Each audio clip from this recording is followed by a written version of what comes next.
Something went terribly wrong long before the first whistle of the World Cup was ever meant to blow. In a sport that sells itself as global, inclusive, and borderless, one of its most qualified officials arrived at the gates of the biggest tournament on earth and was treated not like a respected international referee, but like a threat. Not because of anything he had done, not because of any evidence, but because of what his passport seemed to suggest to the wrong people at the wrong time. And if you stay with us, by the end of this story, you will understand why the case of Omar Artan is not just about one man being denied entry, but about a crisis at the heart of football itself. This is bigger than one airport detention room in Miami, bigger than one referee, bigger than one country. We are talking about the 2026 FIFA World Cup, a tournament spread across 3 nations, billions of dollars, dozens of cities, and a governing body that never stops talking about unity, respect, opportunity, and the power of the game to bring the world together. Yet here was a man chosen to help oversee that spectacle, officially selected, accredited, documented, cleared, and still blocked at the border. So, before we go further, if this is the kind of coverage you have been looking for, the kind that goes past the press release and into the contradiction underneath it, subscribe and stay locked in. Because what happened next exposed something the sport would rather keep buried. At the center of this story is a contradiction so sharp you can almost hear it cut through every slogan FIFA has ever printed. Football says it belongs to everyone. The World Cup says it welcomes the world. FIFA says merit, neutrality, and excellence decide who earns a place. But Omar Artan did everything right, reached the highest level of his profession, and when the moment came, the door still closed in his face.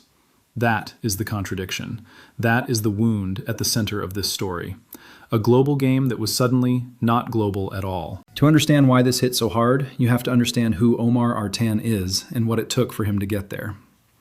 He was born in Mogadishu, Somalia, a city that the outside world too often reduces to headlines about conflict, instability, fear, and survival. But behind those headlines are lives built through patience, discipline, and impossible endurance. Artan came from humble beginnings, from a place where ambition is rarely handed a clear road, and where any path to international recognition must be carved out against noise, doubt, and structural disadvantage. Football, for many, was escape. For him, it became something else. It became order. It became purpose. It became a discipline through which he could command respect in a world that did not easily give it. Refereeing is one of the strangest callings in sport. If you are brilliant, people barely notice you. If you make one mistake, your name can be dragged across continents in seconds. There are no glory montages for the official who controls chaos with calm. No roaring crowd sings for a correct offside decision. No child grows up dreaming of being hated equally by both sets of supporters. And yet that is the path Omar Artan chose. Not celebrity, not comfort, accountability, precision, pressure, split-second judgment under the glare of thousands in the stadium and millions at home. That choice alone tells you something about his character. Years passed. Match after match, course after course, assessment after assessment. This was not a miracle climb. It was not a fluke. It was not a publicity story stitched together for easy headlines. It was slow, technical, relentless work. Artan built a reputation across African football as a composed, highly respected official, someone trusted with games that carried emotional, political, and competitive intensity. He did not arrive on the list because someone needed a symbolic face. He arrived there because the assignments kept getting bigger, and he kept proving he belonged. Then came the milestones. The first Somali official to referee at the Africa Cup of Nations? Stop there for a second. Sit with that. The first Somali official. In a region where representation carries enormous meaning, that was not merely a personal achievement. It was history.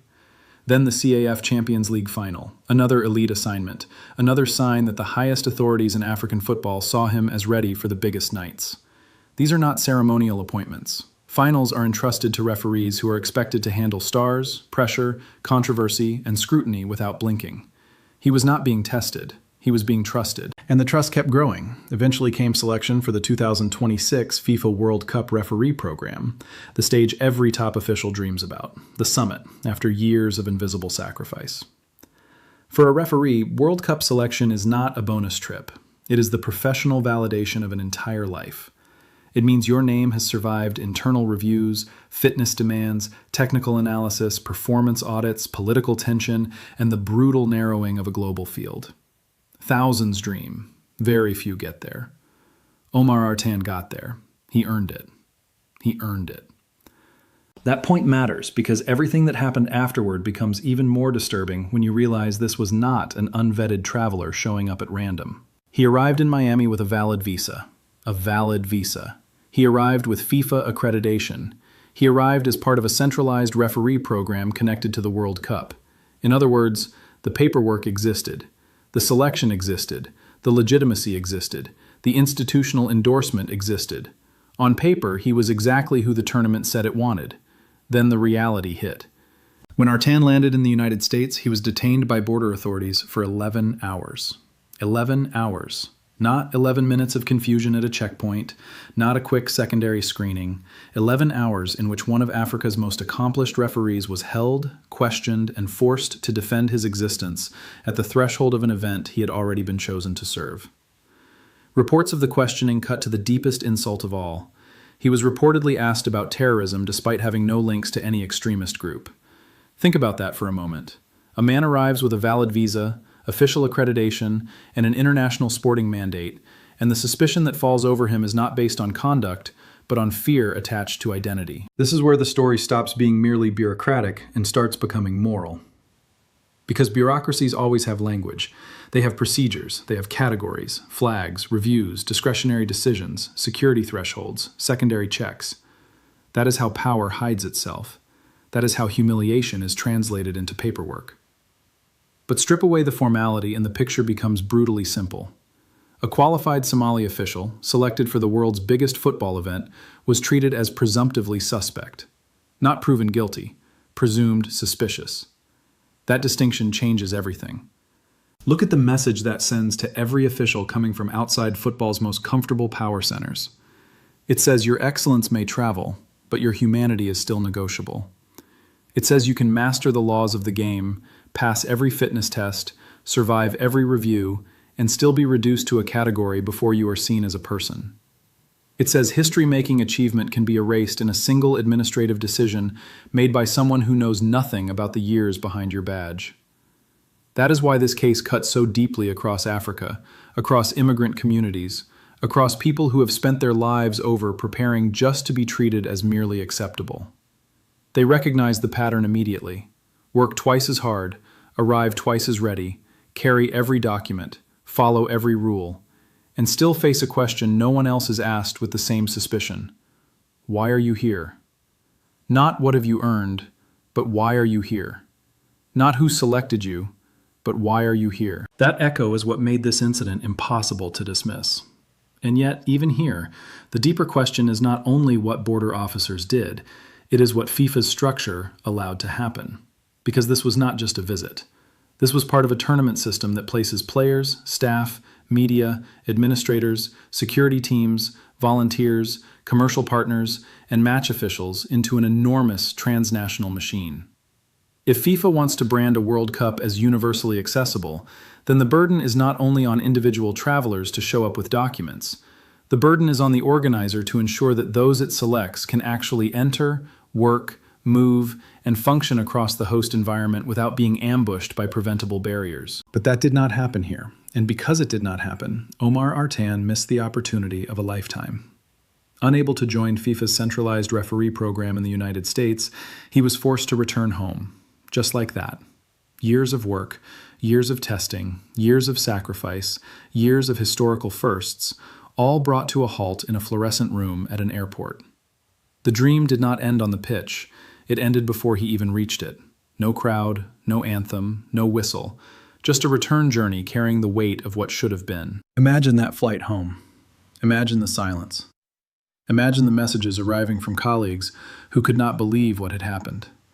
Imagine explaining it to family, to supporters, to young Somali officials who had looked at his rise as proof that the system, however imperfect, still had room for excellence from places the football world too often overlooks. What do you even say? That merit was not enough? That documentation was not enough? That accreditation was not enough? That history was not enough? Because in this case, none of it was enough. And here is where it changes completely. Because once the story began spreading, the damage was no longer containable as a private immigration incident. It became an international embarrassment.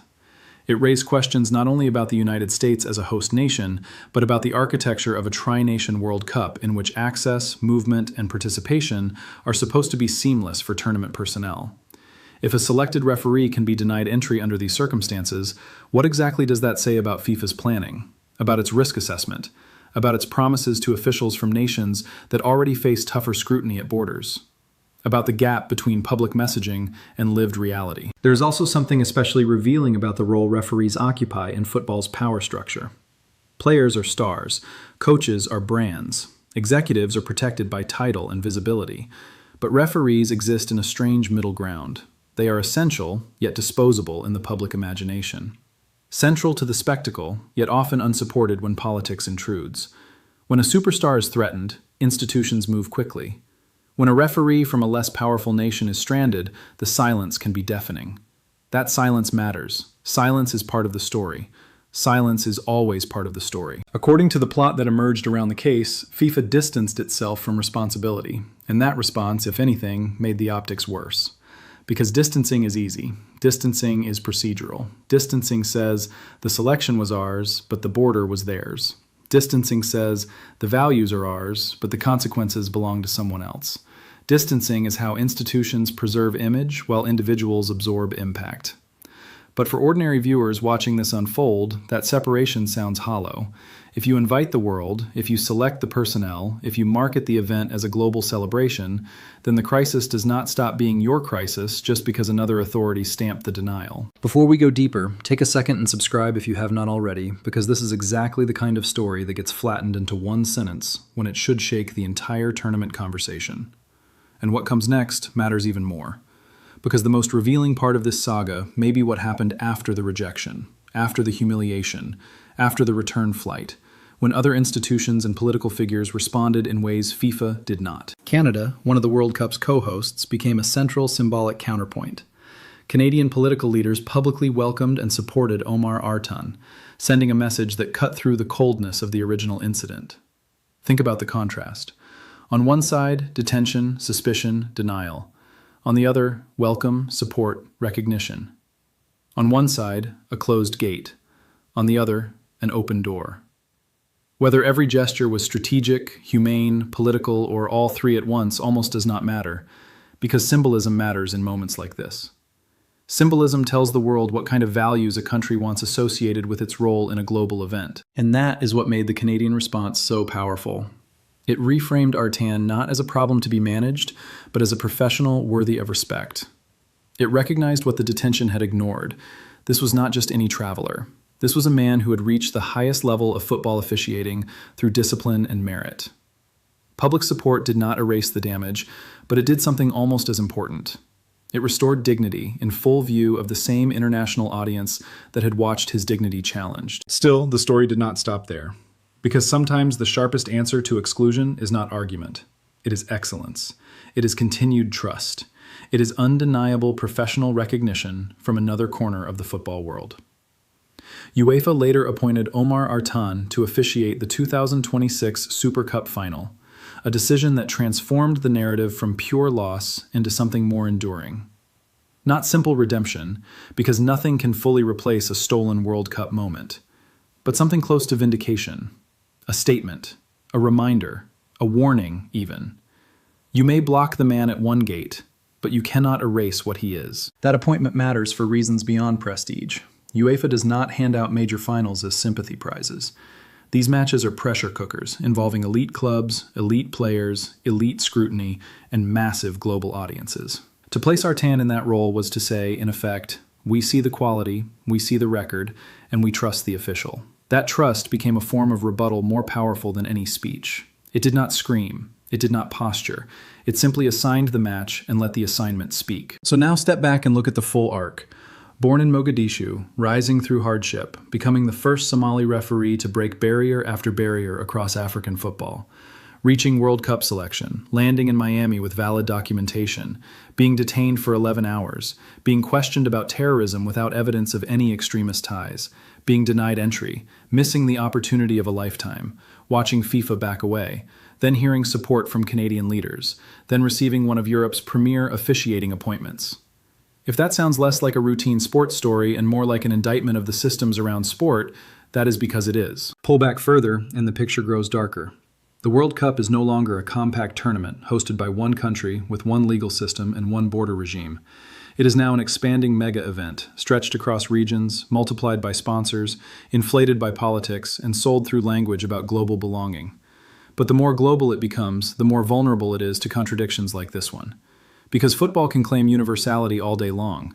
Border control is where universality gets tested. Immigration policy is where slogans go to die. That is the deeper crisis inside this story. Not simply that one official suffered an appalling setback, but that the tournament model itself may be colliding with realities FIFA prefers to speak around.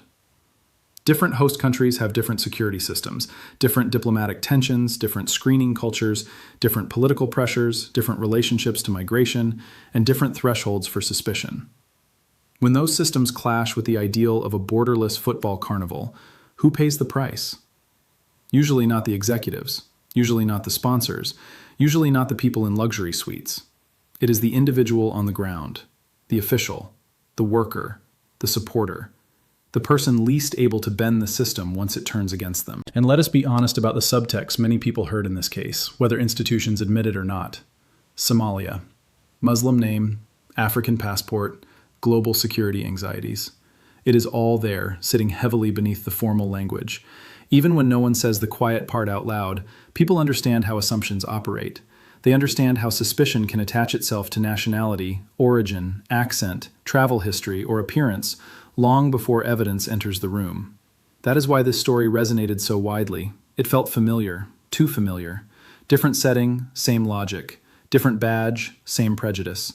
Different room, same humiliation. This is also why the phrase valid visa matters so much. Because a valid visa is supposed to mean something. Accreditation is supposed to mean something. Selection is supposed to mean something. If all of those things can evaporate under discretionary suspicion, then what exactly is the guarantee being offered to international participants in a World Cup hosted under such conditions? Think about referees from conflict-affected regions. Think about support staff from politically sensitive countries. Think about journalists, analysts, federation personnel, youth delegates. How many people are now forced to wonder whether official approval actually protects them at all? And once those doubts spread, the damage is not abstract. It reaches recruitment, planning, trust, morale, and credibility. Officials cannot prepare properly if they suspect the border may collapse their assignment. Federations cannot fully believe assurances that everything is under control. Fans cannot ignore the hypocrisy when the game speaks in the language of openness while its infrastructure produces exclusion. Even host nations that behave more constructively can get dragged into the reputational fallout of a shared tournament. This is what happens when a crisis touches the legitimacy of the event itself. Some will say this was an isolated case, a misunderstanding, an unfortunate but rare collision between sport and state power. But isolated cases are often the moments that reveal the entire machine. They are stress tests. They show you what happens when values meet pressure. They show you whether the institution designed a real safety net or merely a marketing campaign. And in this case, the stress test exposed weakness everywhere. In preparation, in advocacy, in accountability, and in the willingness to protect a deserving official once trouble began. Others will argue that border security is border security, full stop, that governments reserve the right to decide who enters. Legally, yes, that is true, but legality is not the only question here. The real question is whether FIFA, after choosing hosts and expanding a tournament of this scale, has any moral obligation to anticipate and mitigate predictable access barriers for the people it asks to serve. If the answer is no, then its global rhetoric is empty. If the answer is yes, then what happened to Omar Artan is not just regrettable, it is a failure. A failure of planning, a failure of protection, a failure of principle. And maybe that is why this story lingers, because it does not fit neatly into sports coverage. It is about football, yes, but it is also about mobility, inequality, national image, institutional cowardice, and the invisible ranking system that still determines whose presence in elite spaces feels normal and whose presence triggers alarm. Artan's ordeal became a mirror, and a lot of people did not like what they saw reflected back. Notice, too, the cruel timing of it all. This happened at the threshold of the tournament, at the moment when everything should have symbolized arrival. Years of work narrowing into one grand opening. For most people in football, that stage represents possibility. For Artan, it became a checkpoint of suspicion. The same event that should have crowned his journey instead exposed how fragile recognition can be when power changes hands from sporting institutions to sovereign systems. One moment you are part of the World Cup project, the next moment you are a case file. But resilience has a way of unsettling the people and structures that expect humiliation to be final. Omar Artan did not disappear into the margins of this story. He remained, by every description attached to this plot, dignified, professional, composed. That matters. Dignity is not passive. Dignity under pressure is a form of resistance. It refuses to let the worst moment define the whole identity. And when UEFA later elevated him to the Super Cup final, that dignity found an answer in recognition. Not pity, recognition. Stay with that distinction because it is crucial. Pity lowers a person into the role of victim. Recognition restores them to the level they had already earned. Omar Artan did not need charity from football. He needed fairness. He needed access to the opportunity he had won. When that access was denied, the most meaningful response was not sentimental language, but serious appointments, serious trust, serious respect. That is how dignity is defended in professional sport. There is a lesson here for every governing body that wraps itself in moral language. Values are easy when the cameras are bright and the ceremonies are polished. Values are harder in airports, visa offices, security reviews, back-channel negotiations, and moments of political discomfort. That is where institutions prove what they really are. Not in slogans, in systems. Not in branding, in behavior. Not in speeches, in who they protect when protection becomes inconvenient. So what does the case of Omar Artan ultimately reveal? It reveals a World Cup structure vulnerable to the very divisions it claims to transcend. It reveals how quickly a historic achievement can be endangered by suspicion disconnected from evidence. It reveals how institutions distance themselves when accountability becomes awkward. And it reveals that dignity can survive exclusion when the wider world refuses to accept the official story as the final word. The world of football will move on, as it always does. New fixtures, new controversies, new promotional videos about unity and dreams. But this story should not be allowed to dissolve into background noise, because it asks a question that goes far beyond one referee and one airport. If the global game cannot guarantee basic fairness to one of its own chosen officials, what exactly does global mean? That question hangs over everything. It hangs over every host city banner, every glossy slogan, every smiling executive speech, every promise that football belongs to all of us. Does it really? Does it belong to everyone equally? Or does it belong more easily to some than to others, opening wide for certain passports while closing hard on others the moment fear enters the room? What happened to Omar Artan was not just a personal disappointment.